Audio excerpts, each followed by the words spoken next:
राष्ट्रगाथा channel पर आने वाले सभी श्रोताओं को, दर्शकों को मेरा सादर सप्रेम नमस्कार। 694 694 और आज 695 हो जाएगा राष्ट्रगाथा के चैनल पर। भारतीय स्वतंत्रता संग्राम में जिन क्रांतिवीर वीरांगनाओं ने, नायक नायिकाओं ने सर्वस्व न्यौछावर किया, ऐसे अज्ञात उन ऐसी महान आत्माओं को आपके सामने मैं ला रहा हूं जिनको इतिहास में कोई स्थान नहीं मिला और हमें बताया गया कि आजादी नेहरू और गांधी ने लेके दी है।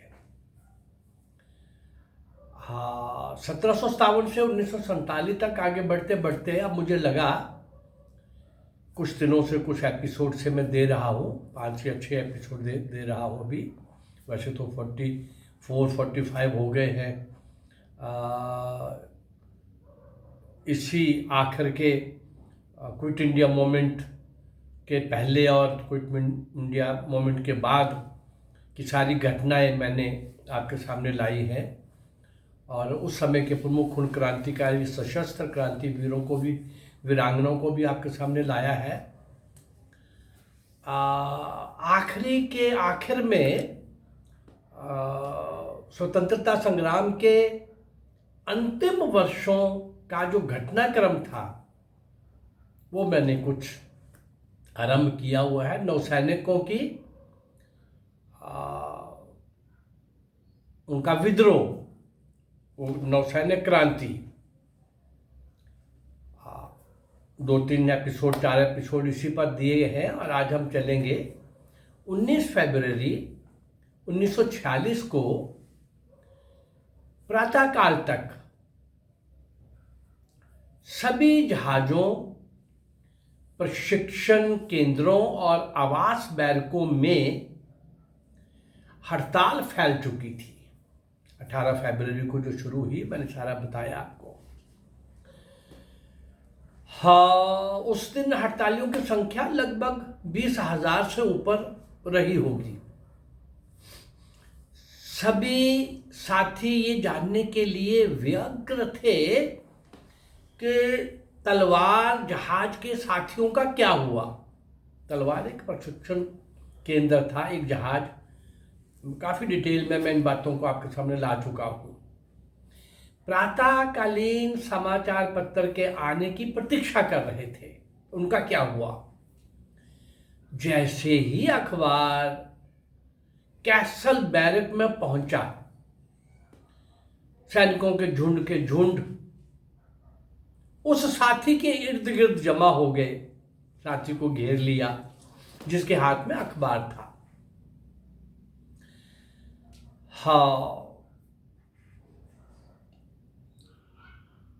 खुले हुए अखबार के पृष्ठों पर मोटे मोटे शीर्षकों को पढ़ना शुरू कर दिया। शीर्षक क्या थे? भारतीय नौसैनिक हड़ताल पर, कमांडिंग ऑफिसर के अपमानजनक व्यवहार पर नौसैनिकों में तीव्र रोष।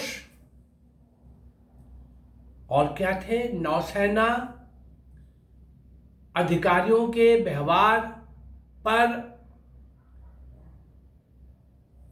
जो रोष था वो तो था ही था। एक और बड़ा शीर्षक था कि भारतीय यूनिटों की अन्य देशों से संचार व्यवस्था भंग। ये अखबार के शीर्षक थे। अखबार द्वारा ताजा स्थिति को जानने के लिए कैसल बैरक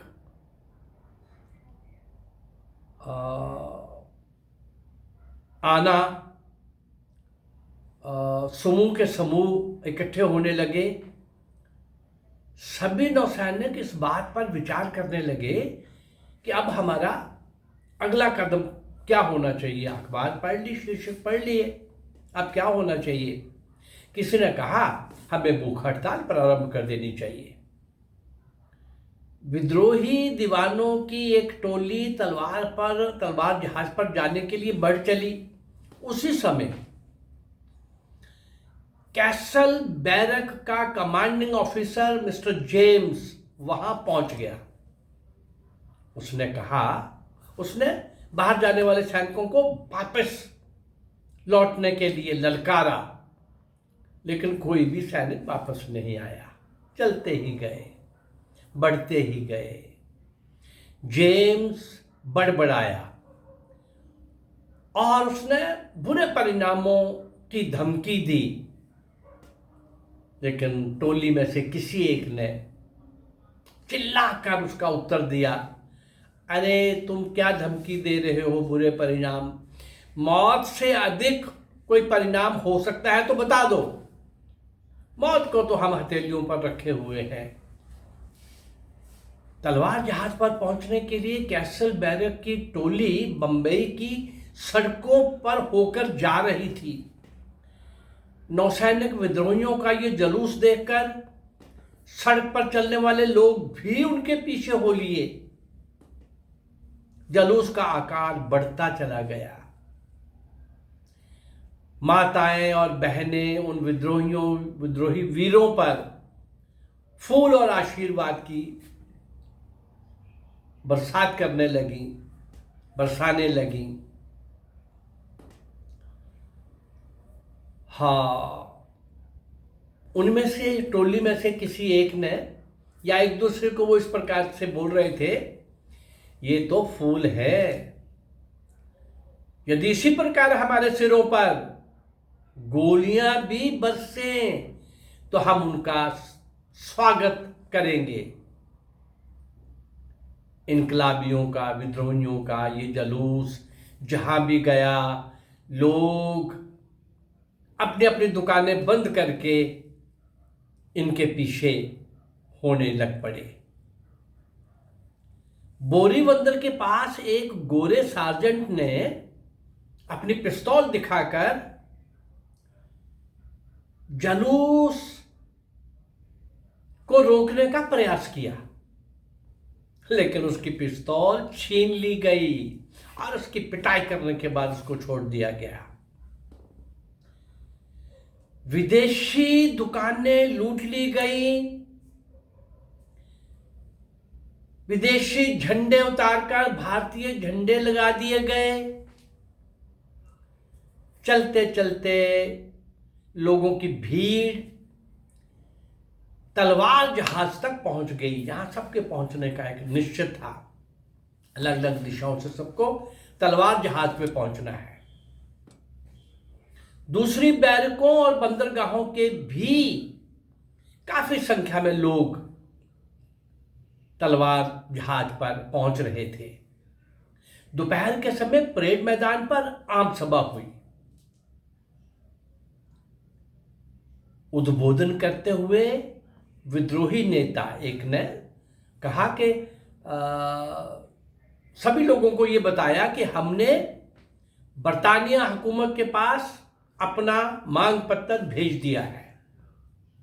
वे मांगे क्या है? नौसैनिकों को अपमानित करने वाले अफसरों को दंड दो, आजाद हिंद फौज के राजबंदियों पर चलाए जा रहे मुकदमे वापस लो और उनको रिहा करो। हमें शाही सैनिकों की भांति वेतन और सुविधाएं दो, हमें अच्छा भोजन दो।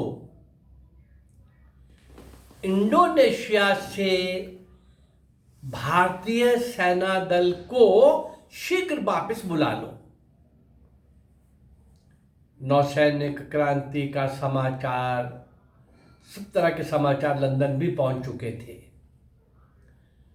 वहां भी खलबली मच गई थी। उस खलबली को शांत करने के लिए ब्रिटेन के उस समय के प्रधानमंत्री मिस्टर एटली ने हाउस ऑफ कॉमन्स में एक वक्तव्य दिया। वक्तव्य देते हुए बताया कि भारत को स्वतंत्रता देने संबंधी मुद्दे का अध्ययन करने के लिए शीघ्र ही मंत्रिमंडलीय स्तर का एक आयोग भारत भेजा जाएगा। मिस्टर एटली ने ये घोषणा इस उद्देश्य से की थी कि ब्रिटेन में बढ़ते हुए तनाव को भी कम किया जा सके और भारत के राजनेताओं को, हड़तालियों को सहयोग देने से रोका जा सके। उनकी ये चाल काम कर गई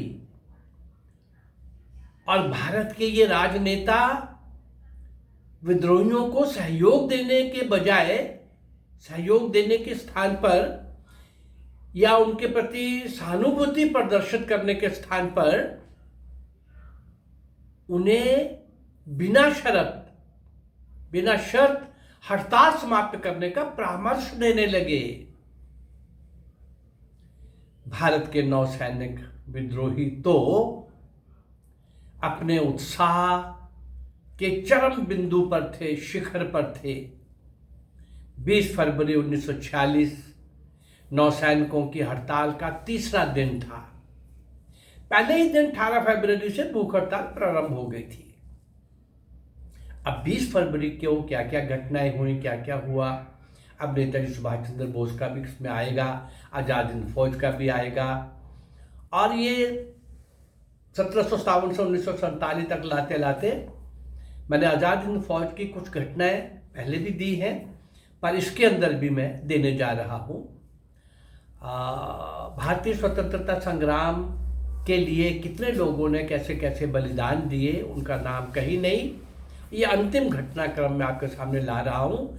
अंग्रेज ऐसे ही नहीं चला गया, क्यों गया, कैसे गया, किसके कारण गया, ये कल के एपिसोड में हम इसको आगे देखेंगे। ये अच्छा लग रहा है तो उसको लाइक करिए, सब्सक्राइब करिए और शेयर करिए। नमस्कार, जय भारत, धन्यवाद।